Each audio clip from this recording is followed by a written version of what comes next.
আমার প্রিয় মাধ্যমিকের শিক্ষার্থী বন্ধুরা, তোমাদের সকলকে আমার চ্যানেলে স্বাগত জানিয়ে আশা করছি তোমরা সকলে খুব ভালো আছো। আজকে আমি তোমাদের WBT এর মাধ্যমিকে যে টেস্ট পেপার প্রকাশিত হয়েছে তার 23 পাতাতে যে 9 নম্বর স্কুল হয়েছে সেখানে তোমাদের বাংলার প্রশ্ন দেওয়া রয়েছে। আমি তা থেকে MCQ এর উত্তরগুলো দেখিয়ে দেবো। ইতিমধ্যেই যারা চ্যানেলটিকে সাবস্ক্রাইব করে নিয়েছো তাদের সকলকে অসংখ্য ধন্যবাদ জানাই। আর যারা নতুন দেখছো তারাও চ্যানেলটিকে সাবস্ক্রাইব করে নিয়ে সাথে থেকো। চলো তাহলে শুরু করছি। একের দাগে সঠিক উত্তরটি নির্বাচন করো। 1.1 একটা আতঙ্কের হল্লা বেজে উঠেছিল। যাকে কেন্দ্র করে আতঙ্কের হল্লা বেজে উঠেছিল সে হলো ক্ষয়ের উন্মাদ পাগল। 1.2 এতকাল নদের চাঁদ গর্ব অনুভব করিয়াছে। কয়েকটা নতুন রং করা বৃষ্টির জন্য। 1.3 গিরিশ মহাপাত্রের ট্যাঙ্ক থেকে পাওয়া গিয়েছে। এটা হবে কয়েকটা একটি টাকা ও গন্ডা 6 পয়সা।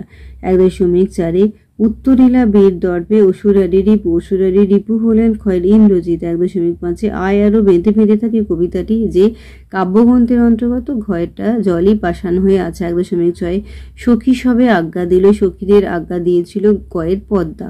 1.7 বাবু কুইল ডাইভার্স বলেছিলেন। এটা হবে ক্ষয়েরটা লর্ড কার্জন। 1.8 কলমের আঘাতে মৃত্যু হয়েছিল যে লেখকের তার নাম গয়ে তৈলক্যনাথ মুখোপাধ্যায়। 1.9 হিমাচল যেন পৃথিবীর মানদণ্ড উক্তিটি ঘয়টা কালিদাসের। 1.10 একই ধাতু থেকে কোনো বাক্যের কর্তা ও ক্রিয়াপদ উৎপন্ন হলে কর্তাটি হয় ক্ষয়ের সমধাতুজ কর্তা। 1.11 কৃদন্ত পদের পূর্বস্থিত পদকে বলা হয় ঘয়ের উপপদ। 1.12 বাচ্য শব্দের অর্থ হলো ক্ষয়ের বক্তব্য। 1.13 ব্যাস বাক্যের ব্যাস শব্দের অর্থ কয়ের বিস্তার। 1.14 অন্ধজনে দেহ আলো যে জাতীয় বাক্য। এটা হবে কয়েকটা অনুজ্ঞাসূচক বাক্য। 1.15 সমস্ত পদে পূর্বপদের বিভক্তি অক্ষুণ্ণ থাকে। এটা হবে ক্ষয়েরটা অলপ সমাসে।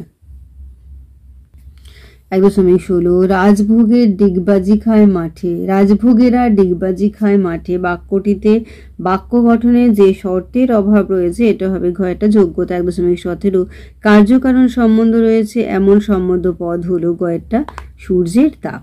তাহলে আমার প্রিয় মাধ্যমিকের শিক্ষার্থী বন্ধুরা, আজকে তোমাদের আমি WBT এর মাধ্যমিকে যে টেস্ট পেপার প্রকাশিত হয়েছে তার 23 পাতাতে যে 9 নম্বর স্কুল হয়েছে সেখানে তোমাদের বাংলার প্রশ্ন থেকে আমি MCQ এর উত্তরগুলো দেখিয়ে দিলাম। আশা করছি সকলেই বুঝতে পেরেছো। ভিডিওটি দেখার জন্য তোমাদের সকলকে অসংখ্য ধন্যবাদ জানাই। ভালো লাগলে লাইক করো, কমেন্ট করো, বন্ধুদের মধ্যে শেয়ার করো। আর আগামী দিনে নতুন নতুন ক্লাসগুলো পাওয়ার জন্য অবশ্যই চ্যানেলটিকে সাবস্ক্রাইব করে নিয়ে সাথে থেকো। তোমরা সকলেই খুব ভালো থেকো।